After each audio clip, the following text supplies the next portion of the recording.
Most bankers aren't ready to help you until after their third cup of coffee.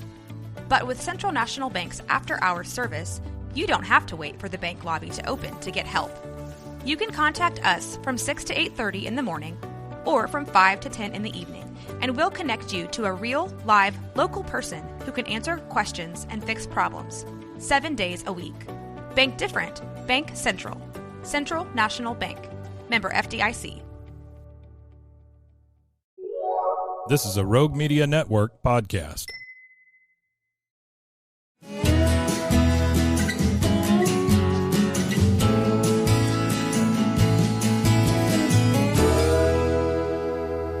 This is Central Texas Life with Ann Harder.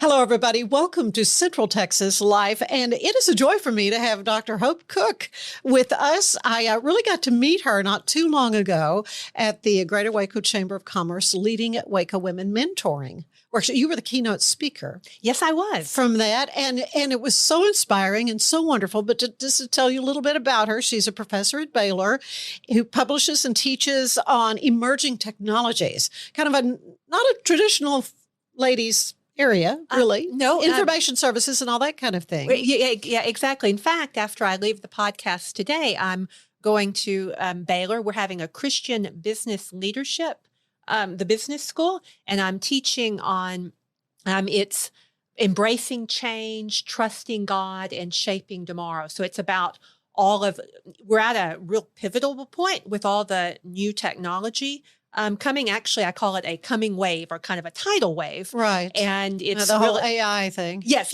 we're talking about that. And so, so really I'm teaching about, everything that's coming and how we need to embrace it, but with our Christian principles. Oh, amen. Amen. And you're in the beautiful Baylor Green, and you're just ready for that. You were named the Hankheimer School of Business 2023 Distinguished Professor. I was so honored. Yes. That is a wonderful accolade and well-deserved. Of course, I have great fondness for the School of Business. My dad taught economics there, and he was named a Distinguished Professor. And it was just one of the proudest moments of his life. So for mine also. Yeah. So it's just wonderful to have you here. But what's neat is that you and your husband are such givers. I mean, you give back to the community. Tell me about the Callaway Foundation. Oh, okay. Yeah, I want to know about that. So we are quite the givers, and I came from a place where I didn't have anything to give, and so really, I love Temple, and I love the people who live in Temple. Mm-hmm. And I guess our guiding person that everybody in Temple looks up to is Drayton McLean. Oh, yeah. And so, as a Temple citizen, things are serious if you get a letter from Drayton McLean. That's for sure. And so the way the Callaway Foundation formed is the McLean Company, which is a national grocery distribution company, $50 billion in annual sales. My husband worked there for a very long time. Oh, really? Ultimately retiring as the chief financial officer. But so through that, he knew the McLean family really quite well. And the Callaway Foundation, the McLean Company was a family business. Mm-hmm. And there was Drayton's father, Drayton Sr. Right. And then there was Drayton. And in the middle was a man named J.L. Callaway. And when Kevin and I came into the picture, J.L. Callaway was the chairman of McLean Company. And he was very good between Drayton Sr. and Drayton Jr. But when Mr. Callaway got sick, he also had the money from the sale to Walmart.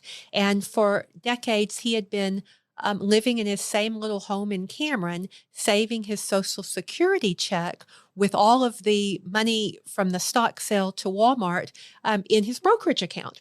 Wow, and that was some coin. And it was they were doing end of life planning, and my husband was Mr. Callaway initially asked Drayton to help him. Mm-hmm. But as the story goes, Drayton said, "I'm too old, and I think you need to work with somebody younger." And so he connected my husband with Mr. Callaway, and Kevin quite didn't know what to do with the coin. And he went to Drayton and said what was happening. And as I told you, everybody in Temple really follows Drayton's advice. And Drayton says, well, you need to form a foundation. And Kevin came home and he says, we need to help JOL form a foundation. Oh, that's awesome. And then, like, as you know, we didn't quite know what the foundation was going to do. Mhm. And that's the hard part, really. Oh, yeah. And then, but you know how hard just getting a college degree was for me. Yeah. The whole thing. Yeah, we'll have to tell everybody that. Yeah, and so that was kind of a very difficult time. And so we were exploring different ideas. And I said, well, why don't you ask JL about forming a scholarship foundation? Yeah. And so that is how we ended up with the Callaway Foundation, something I'm super proud of. You should be, $500,000 a year in scholarships. Well, yes, and we lost JL in 2002, and we lost Bonnell, his wife, in 2004, and everybody still knows the Callaway Foundation, and they still know their JL legacy and Bonnell. lives on. Yeah, that's what's so beautiful. That's what's so beautiful about that. And of course, you're also involved with Temple College, just been reelected to another term. Yes, as trustee. As trustee of Temple. So education is very important to you, but you touched on it. You are the first person on your mother's side of the family to get a high school degree, much less a terminal degree. Yes. And so really I believe in an education because it gave me my livelihood. Yeah. I'm able to like feed myself, support myself. These are actually quite important. So they are kind of basic things. So that's probably how I ended up in the technology field because I'm really all about an education that can support you, where you can make some money. Right. Yeah, absolutely. Of course, the school of business, that's always good. That's what I'm all about. I'm all about the school of business. Yeah. All about those opportunities. And really part of what you do is talking about the future of business. Yeah. And where are we going? And things look so different now than they did even 10 years ago. Oh, yes. Yeah. Or even from communications on down, things are so different. Yeah. Absolutely. With artificial intelligence and, it can do a lot of our jobs. That's what people are really concerned about. Yes. Yeah. And I think I don't have the answers about that, but AI, big data, multimodal learning, and then this whole internet of senses where we can actually experience things. So we do have to, be quite concerned about the AI, but we also have to use it and use it for the good. And I would say, I'm reading a book right now called The Coming Wave. And the book goes like back hundreds of years, and everybody's been scared of the technology for forever. Yeah. And only once in the whole history of the world, according to the book, have we been able to slow down the technology. And so it's here, and so we all need to know how to use it, and then we need to just kind of find our place with this new, very helpful but somewhat scary technology. Yeah. I mean, I've heard everything from AI will end up taking over and kill us all. It will just be AI in the world. So the one, we can't have a world of anxiety. We have to, we have to really believe that God introduces things to help us. Right. And we think about medical advancements, all those kind and of God things. God is in control. Amen. But but to let you know how kind of worried everybody is, I was at South by Southwest, which is a wonderful technology conference. But I don't think of it in terms of that, but it is. That's one aspect of South by Southwest. Oh, yeah. It's like technology and personal development. Right. And so were you a speaker for it? For this time, I was just like going there and checking things out. But I think I'm going to, in June, you can put in ideas to possibly be a speaker. I bet you could be. But there were 1,500 sessions on AI. Yes. And it was very smart people attending the sessions. But if there was a long line for a session, I assumed I needed to go to that session. Or that was my where session. The interest is. Yeah. Yes. And the longest line I saw, I asked them, like, what's this session for? There's lots of young people. And they're like, oh, it's the anxiety session. So we're a little bit worried about the technology. That's funny. your story, though, I really want to get into that about how you did get to this point in your life, because you were very honest about saying you came from meager upbringing. Yeah. But your mother was a big encourager to you. Oh, yeah. So you mean to share Oh yeah, little about that? please. Yeah, please. So when I was 3, so my dad actually built Lake Waco. And he was part of the bulldozer group. Okay, well, that. cool. Yep. Yeah. I remember when it was expanded. And and then he also built Lake Somerville, and that's where he and my mom met.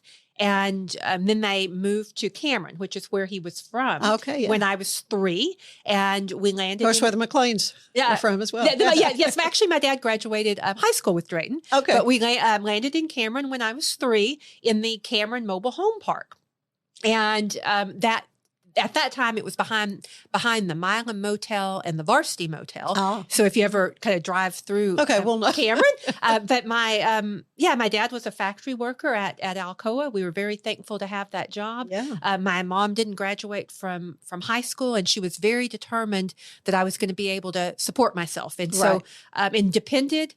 She didn't know how to do it, but she depended on public education, and she was just a big believer in doing good in school and listening to your teachers. Mm-hmm, mm-hmm. And so you did do that. Yeah, yes, I did. But that. she was hoping you might go into secretarial school and that was a job as a secretary. That was as far as her mind went, and I got lots of like typewriters for Christmas and little calculators and things to help with secretarial school, and. I really wanted to go to Baylor because we, as a kid, we got to come up here for the science fair, and I just thought it was a great place.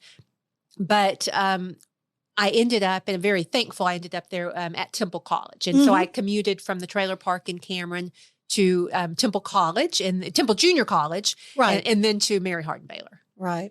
And those those foundational schools are great.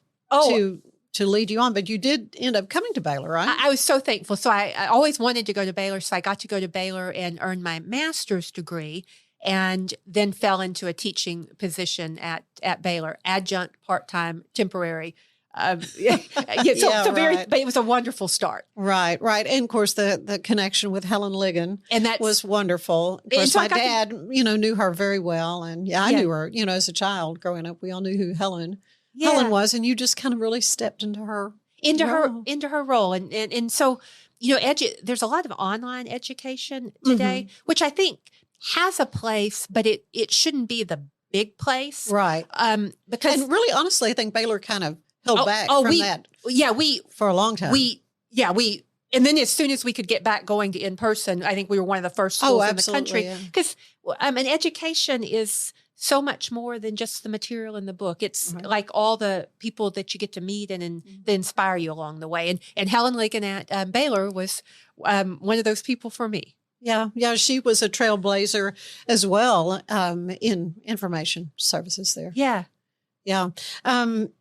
So you, kind of realized your dream. Oh, I'm so thankful for my job, and I get to be. I always say I get to help. I get to work with people who are becoming something, and to get to be part of helping them become something. Yeah, that's sweet. I guess there are people along the way that kind of stand out in your memory, and maybe student wise, you just so many of them. Yeah, that's got to be the real rewarding part, I think. Yes. Yeah. Oh, yeah. Of being an educator. And then also when you're working with them, and then the light goes on that that where they can start to see themselves in a career, and then I love hearing all about their job search and their jobs, and so it's very exciting to be part of that. Yeah. Well, how long have you been at Baylor now? 22 or 23 years. Really? Yes. So you don't look like you're old enough to have been doing it for that long. Which kind of brings us to the next aspect, and that has to do with your fitness journey, because you are extremely fit. And how did all that kind of come about? Okay. So, we all have those New Year's resolutions. Yeah, I know that lasts till about January 15th. Well, yeah. So mine was, and I had tried wanting to be like healthy and fit for a New Year's resolution a few times. Everybody does that. Yeah. But in 1994, I'd kind of gotten some degrees and I was working. And in 1994, I joined Figure and Fitness World. And what is that? Is it like a gym, a studio? So I don't know if you, age-wise, you might remember this. Do you remember the commercials in the 70s, shape your hips, your waist and thighs, watch your Figure World body come alive? No. You didn't watch? I don't know. Okay, so it was targeted to women. Okay. And so I was just... I remember Figure World. So that's it, Figure World. Okay. But now they were letting men in. Oh, okay. So it's Figure and Fitness World. Oh, I got you now. But I was scared to go in the men's section.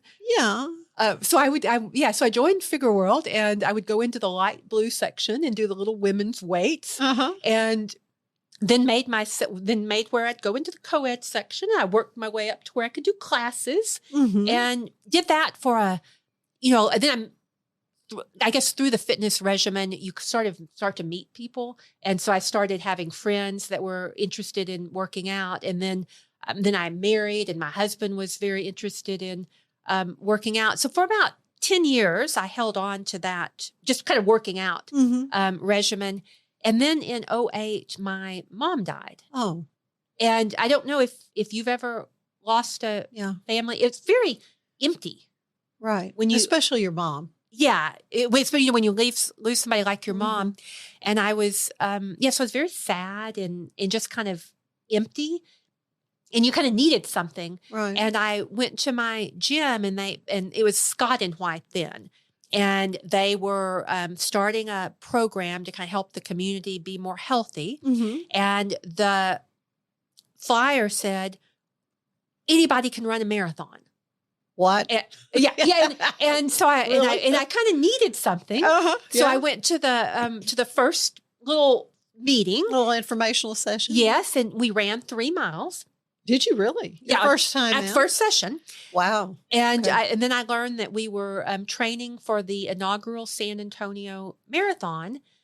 And I always thought, well, I didn't have time to do this because I was working. Right. But I learned that you only had to run twice a week for 30 minutes.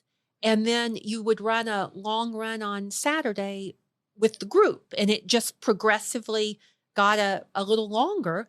And so for 6 months, my Saturday run increased by 3 miles. And ultimately, it ended up in us running the Waco Marathon in 2008, which is hilly, beautiful. Yeah. Oh, is it? Yeah, well, it goes. You don't. I guess if you live in Waco, you don't realize how beautiful. Well, I'm aware of it because you'd see the little cones out, and you know that they're running. Oh, over here, they're in the lake streets. That kind of run all over. You ran the whole town of Waco, and so you went all the way out to Lakeshore Drive. Yeah, right. And at the pace I run, you really got to look at the lake for a long time. Really enjoy the beauty. You enjoyed the beauty. And love your dad's handiwork. Yeah, and then you go through MCC's campus, and then that's beautiful, and it is hilly, and it's hilly, and then the Cameron Park campus. So Cameron Park. Wow. So it's beautiful. So you just kind of decided I'm going to do this, and then you did a full marathon. It's 26.2 miles.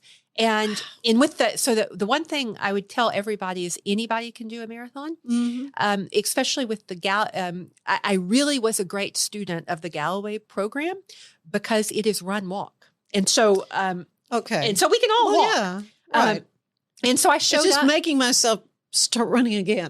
No, but it kind of makes you do that. So I showed up, and everybody in the little group, they were all a lot of doctors and nurses from Scott and White. They all had these fancy watches, and the watches were set with run walk intervals, and so I was kind of a middle group. So I was in run 2 minutes, walk 1 minute. But when you read Galloway's book, he taught people who were couch potatoes to be, and that would kind of be me. To be like big athletes. And you could even have an interval where you run 1 minute and you walk a minute. And he says, you can always run another minute. You can run a minute. Yeah. Yeah. And so by running a minute, I think I've done like 12 marathons. I was going to say little bites. Yeah. And you kind of get the pie eaten. Yeah, and then So as to speak. Yeah, in Waco. So I live in Temple, and I'm actually quite envious of Waco because Really? it seems to me But Temple is beautiful. Temple. So I would never leave Temple, Right, but you right. always kind of look at maybe where other communities do things a little better. And so Waco you're really good with your groups. So you have the Waco Striders. Waco Striders is a very active group. For a long time. Mm-hmm. Lots of people show up. They do lots of things. Yeah. And then you also have a Waco Triathalon group. Yeah. And they do a lot of amazing things. And so, so I'm very envious of your groups. Well, and so that brings us to Mount Kilimanjaro. Okay, yeah. So you went from not ever having run at all to climbing mountains. So let's touch on that.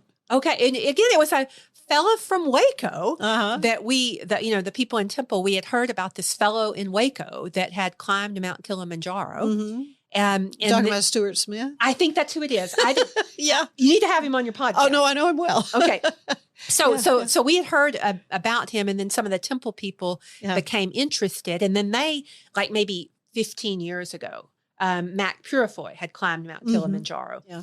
And so we kind of had this, in our head, but we were a little bit scared of the international travel, how you would do that, and then also being able to climb the mountain. But but to be fit to fit do enough that. to do that, yeah. I know he would drag tires around the parking lot and So you don't put have to do- bricks in a backpack and No, go you up have and to down do the that.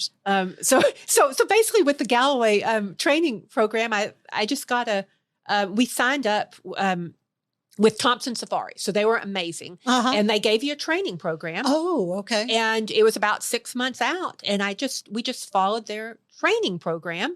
But the main thing was in Temple, we keep our football stadium open. So we would just go and walk. Those stadium steps are great. Just walk the stadium steps. In Waco, you've got Cameron Park, so just walk the Yeah, the Jacob's hills. Ladder. Yeah. Yep. Yeah. Right So there. the thing that helped us the most with the Kilimanjaro training was actually practicing sleeping outside in a tent. Ah, Because I think we were tent camping for 9 days. wow. But we didn't do What was any. the weather like? Did you have a lot of Okay, so the gear you had to take? there was quite a lot of gear you had to take. You're carrying that while you're climbing. Not totally. You Okay. could so You could go up and then back to no. base camp, or- So you might think I'm tougher than I am. So when you do Thompson I safaris, think you're pretty tough. So when you do Thompson safaris, there is you actually pay for a porter to set up your tent and things. But then you could actually pay for an extra porter to carry your stuff for the day. Okay. And I thought I was just helping the economy. So basically, I just carried like my little snacks in my pocket. All right. And I had a porter that carried all the clothes. But Well, that's good. Yeah. the craziest night was we did pay extra after you summited to sleep at Crater Camp, which that is where all the glaciers are at Mount Kilimanjaro. And there was a tough lady from Colorado that was also with us. Yeah, there's some pretty good mountains in Colorado. Yeah. for But training on. basically that morning when we got up, me and the tough lady from Colorado talked about how we didn't sleep all night and we were just planning our funerals. Because Which we laugh, but a lot of people die. Oh yeah. these So treks, literally you're yeah. like up there and you're up at a place where there's not like a lot of oxygen. Yeah. But then it is I think it's like 10 below or something. Oh. So you have like all the clothes that you have Right. on and you're in a tent.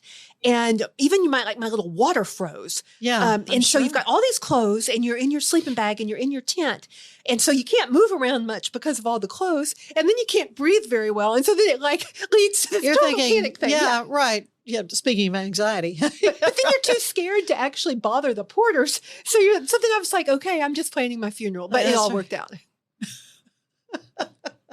You did live to tell the tale. Yes, but Which of all is the awesome. of all the things, I still do remember the night at Crater Camp. Well, that is awesome, and you're just very active still in these competitive races. I put mean, do you- together a whole list for your podcast. I know, and so we'll include that, and we're going to do a whole separate interview. Oh, this wasn't the race We're going podcast. to do a whole separate interview with all those dates. But I just wanted people to get to know you and to really experience what I did the other day at the Chamber of Commerce leading Waco Women, to just enjoy your motivation, your drive, your passion for the community, all those things that are just, such a blessing to, I'm sure, everyone who knows you. So anyway, well, thanks for having me, Ann. Well, but we're not done yet. Okay, I like to end these visits with a little questionnaire. It's similar to the one the late, great James Lipton would use inside the actor's studio. Okay. So here are some of the questions. It's my take on it. What is, Hope, your favorite word? I actually like the name Hope. I like Hope. I was going to say that's one of my favorite ones. Yeah. So yeah, I'm glad your mother, was it your mother or your dad? It was my mom. And if you think about it, 70s, my background, you needed the name Hope. Uh-huh. Yeah. Yeah. Well, what about your least favorite word? Can't. I hear that a lot from my guests. Yeah. That's what turns you on creatively, emotionally, or spiritually? I like the mornings, and I like quiet, and I like the woods. Yeah. What turns you off then, creatively, or spiritually, or emotionally? I don't like crowds or noise. Mm-hmm. Yeah, a lot of chaotic stuff. What sound? Then speaking of sounds, what sound do you love the most? The birds in the morning when I'm exercising. Yeah. And what about your least favorite sound? The leaf blowers. Yeah. It's just, why do they have to be so loud? If anybody could invent one that was not loud. It's just quiet. Okay. So you've done a lot of things. We kind of went after that brass ring and got it. But what other profession would you like to have tried or may yet try?